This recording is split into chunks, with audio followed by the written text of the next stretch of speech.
Today I'm here with Amy Swift and Felicia Peters, who began the Childhelp Hudson Valley, New York State chapter. Amy, you're the president of the Childhelp organization. Can you tell me, why did you choose to join the Childhelp organization? Childhelp, I believe, is a Cadillac service for children of abuse and neglect. They've been around for 55 years. They've been nominated 13 times for the Nobel Peace Prize. There's just so many great things, as we'll discuss later, about Childhelp, but I really feel like they're the Cadillac of service for prevention, intervention, and treatment of child abuse and neglect. Could you tell me exactly what Childhelp, what the organization actually stands for? It's a nonprofit, recognized 501c3 organization dedicated to the prevention of child abuse and neglect. So Felicia, can you tell me about the founders of the Childhelp organization?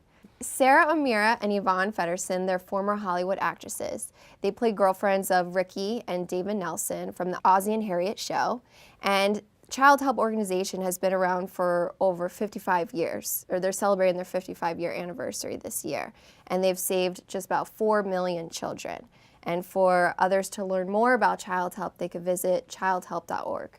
Now, what made you decide to join the Childhelp organization, and not just join it, actually become the president and start the Hudson Valley Childhelp organization? I feel that there is a specific need in New York for the protection of our kids and across the United States. I personally was a severe victim of child abuse and neglect, and my voice wasn't heard, and I was stifled for so many years, and I was always told not to talk, not to speak up. And as an adult, it was my mission to join an organization such as Childhelp because I believe in their services, and to speak out so other children can be safe and protected. Now, Felicia, why did you join the organization? I met Amy back in 2010. I was actually participating in a local fundraiser. And at the time, I was competing in beauty pageants. So we clicked right away because we're two divas.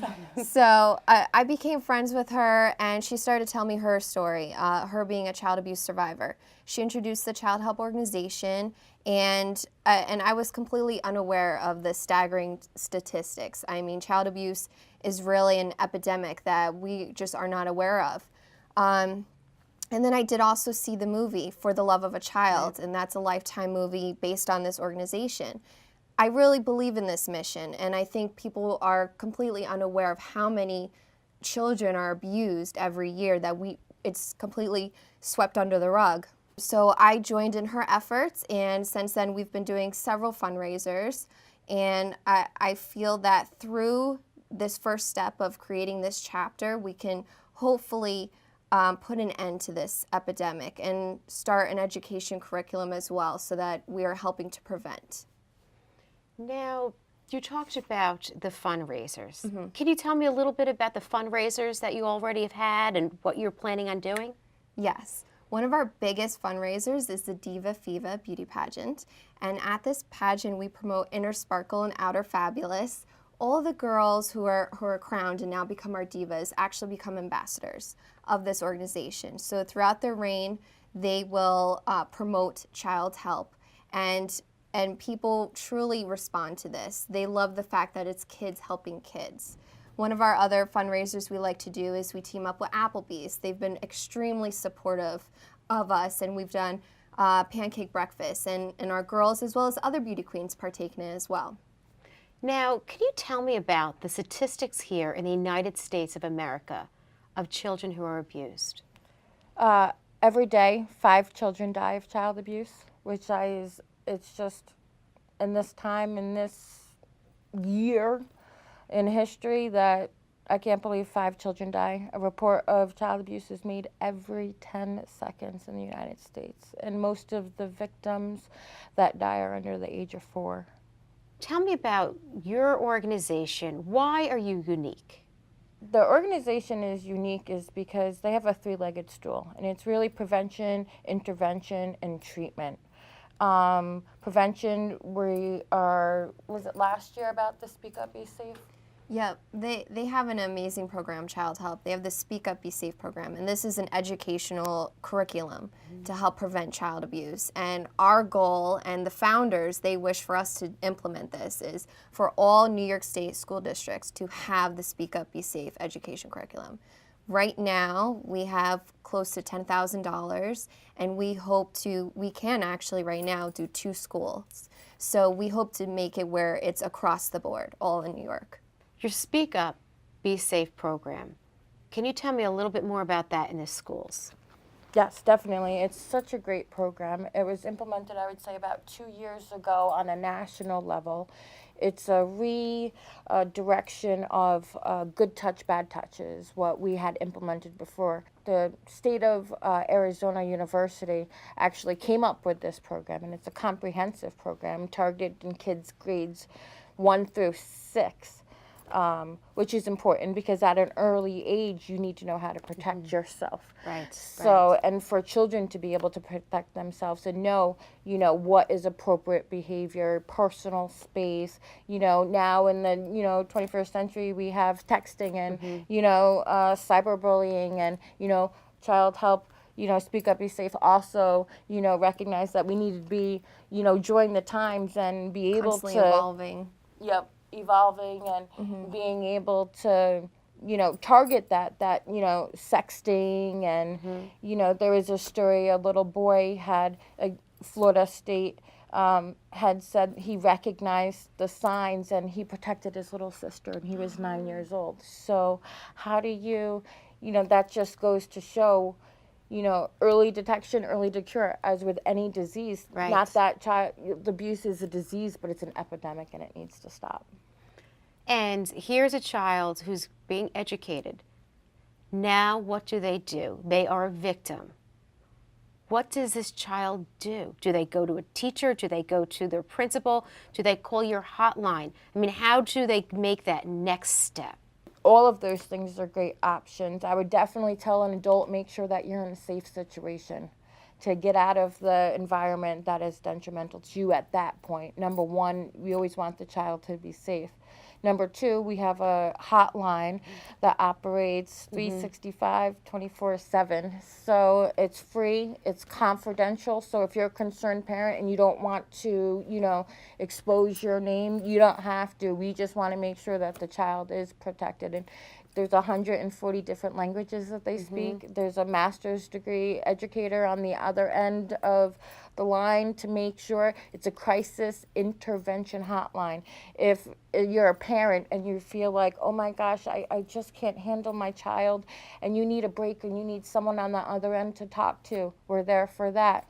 I've used the hotline myself because I've had, some issues lately, and sometimes, I just needed to talk to someone to break through, what I was going through. I'm just having a bad day and I needed someone to talk to. There's a counselor always on that other end to make sure that in any, dynamic or whatever you're feeling that, there's help. There was a call, when Tamala came to the hotline and they said that, the mother had a 4-month-old and said, I just can't handle it.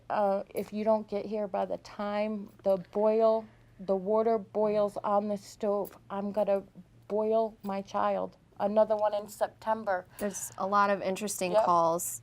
And that's just right here in New York. Another one, or was it a train? The mother was going to kill herself and bring her 2 children with them. Unfortunately, the mother had passed away, but they saved the kids. And the hotline takes about 130,000 calls every year, and it's free and confidential for, just an outlet and a resource. And, any language that you speak, crisis intervention hotline. And that's unlike any other hotline in this area. And, we work with the schools, we work with hospitals, we work with police enforcement, CPS, that's what it's in New York. I don't know what it is in New Jersey. So, that really makes Childhelp so extraordinary, and that they'll give them the paraprofessionals and the legal team and the support team, because there's nothing more important to Childhelp and to the founders and to us volunteers is to protect children. What do you see your organization headed towards in the future? I know the sky's the limit, but if you had a magic wand, Eradicating child abuse. yeah, Hands down, eradicating child abuse. I mean, there's so many, myself, I was a severe victim, and I told 1,000 times. And I kept on beating down doors and saying, listen, help me, help me, help me. And near life death experience, that's when New York finally said, hey, maybe there's some merit to this child. Maybe she does need our help. And I actually divorced my parents through the court system and became an emancipated minor at 16 because I had enough. Now, do you think that if you knew about the Childhelp organization as a child, they would have saved you? Oh, hands down. I wished that I had known about Childhelp, and that's why I think it was so important. We're the first chapter on the whole entire Northeast coast, which is even more because, I'm not just going to stop in New York. I'm going to New Jersey. I'm going to Connecticut, wherever I can to speak up to make sure that these services are implemented in every single state across the United States. The statistics you gave me earlier, 5 children die a day. What are the statistics in the United States of America of child abuse? There's over 3 million reports every year in the United States of child abuse. I would say in New York State last year, 164,731 substantial reports of child abuse were made. And a child you're considering from up to 18? Yes. 164,000. That's where we live. We were 3rd in the Hudson Valley, 5th across all of New York State, and that's in our demographics where we live. And we have a couple of kids, within the last 5 years, and we have one little boy, Christopher Gardner. He was a 3-year-old boy, and the people who came to the call, they said that you could not recognize one clear skin on this child that was completely abused. The child was and he was murdered. And which, there's another case with the PR children that their parents, their mother was in the court system the day before, and I know this firsthand because I know the person who worked on the case, that the day before the father was in court for custody of these children, and the next day the mother was awarded custody. The next day she took her 4 children, the oldest being 10, and drove them into the Hudson River. The little boy at 10 years old escaped to get help, but the 3 younger kids perished. I remember that story. That's right there. That's 4 cases. Mark Buccal. There's another case. The people who are the abusers, who are abusing these children, I would imagine they're abused themselves. Or are you putting them more into the mental illness?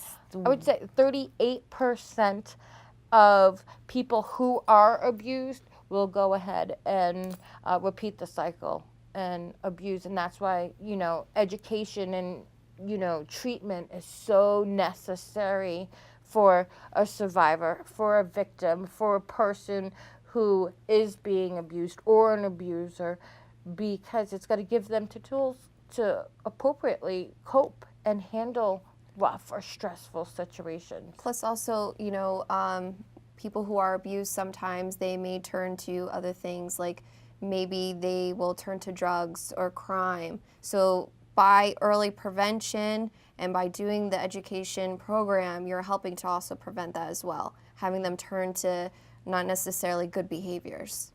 Amy, what makes your chapter so unique?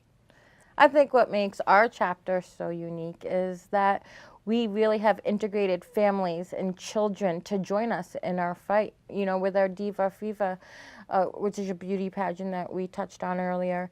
11 little girls raised $8,229 in 1 month because they're out there. And we have our own little our own little PSA that I've created with the kids. And, you know, these kids are so amazing, and they go to fairs with us, and, you know, and it's hard work, and I make them maintain a 3.0 GPA because Miss Amy is all about respectful and being responsible, and your job as a child is to be a student. And, you know, that's the most important for me, to make sure that, you know, they know that that's their job, and that you have to have, you know, our slogan for the pageant is Inner Sparkle, Outer Fabulous, and, you know, you have to have a great heart. And one of our mottos, or signature phrases, I guess you could say, is love. Listen, observe, validate, and embrace. I mean, I would say our, you know, ultimate 100% for our mission, myself, my idea when I created this, was to make sure every child feels love. And, you know, for me as a child, I really never felt that, honestly. And my idea of love is to listen to your child, observe their actions, see what they're doing, validate them, make sure that they know they're worth something. I never really felt that. And embrace them, hugs, kisses, love them, and make sure that every child is safe and feels loved. Amy and Felicia, I wanted to thank you very much for coming here today. I am so excited about your organization. Thank you so much for having us here. It really means the world to us. And you know, raising this awareness, you know, it means so much for us. And from the bottom of my heart, thank you. Well, I'm here to help others. That's it. So Well, thank you. we're all in it together. Thank you.